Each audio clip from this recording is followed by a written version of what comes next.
Hi everyone, my name is Wes. I was a teacher in Dallas and DC for 5 years and an administrator for 2. And my name is Daniel. I was a teacher in the UK and internationally for 9 years. So students, have you ever received an essay prompt and felt so overwhelmed because you did not know how you were going to start?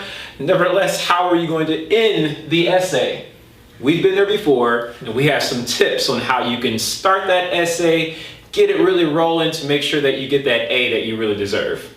So let's say that you have this essay prompt and it says, social media is a force for good.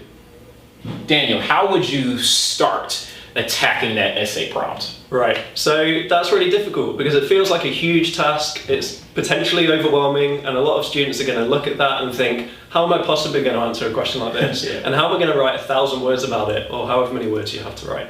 So the key thing here, I think, is breaking down the question, reducing it into smaller chunks so that each of those chunks is more manageable and that you can approach it that way. So in terms of that question, social media is a force for good. We're going to break that down into its constituent parts. So social media, first of all, we're going to research a little bit about social media. What is the history of social media? How does it work? How has it developed over time? And then a keyword in the middle of that question is force, as in a force for good. What do we mean by force? Well, social media companies are huge. They also reach millions of people. Maybe we want to research a little bit about the kind of power that they have, and also about the kinds of people that they're reaching. Like, what is the populace of a social media audience? And then finally, the idea of being good. What do we mean by good? Well, is it good within society? Is it good for the individual? We can research a little bit about the effects that social media has had, maybe particular videos that have been really popular and how they've had an effect, how it could be used for good purposes like charities and governments and organizations trying to spread good messages, as opposed to also bad actors potentially trying to spread fear or hate or other things like that. So Daniel just gave you great ideas of how to start attacking the prompt and start thinking about where you're going to go. Let's talk about that outline or that skeleton or whatever Miss Johnson's telling you back at Roosevelt High School. So that idea of building an outline, when you were a kid, did you get that outline that said introduction, paragraph 1, 2, conclusion? You're like, I'm just going to write in my sentences like that.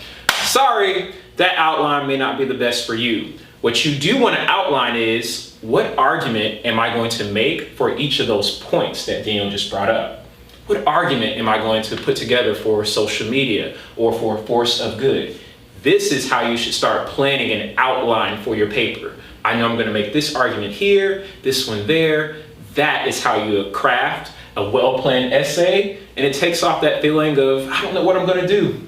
Yeah. So some really simple tips to break it down. You don't have to feel overwhelmed when you tackle an essay. Just think about the question, break it down into its component parts, and then think about how you're going to research each of those parts. Don't worry about the stereotypical structure of an essay, intro, middle, end. Think about the arguments that you're going to make for each of those smaller parts that you've discussed and researched, and then you've got a good start to be able to plan your essay appropriately. But Daniel, I need a little bit more. This was a great video, but I need more resources. What should I do? I know, maybe I'll go to Study.com where I can find resources like Daniel ready for me at the tip of my thumbs.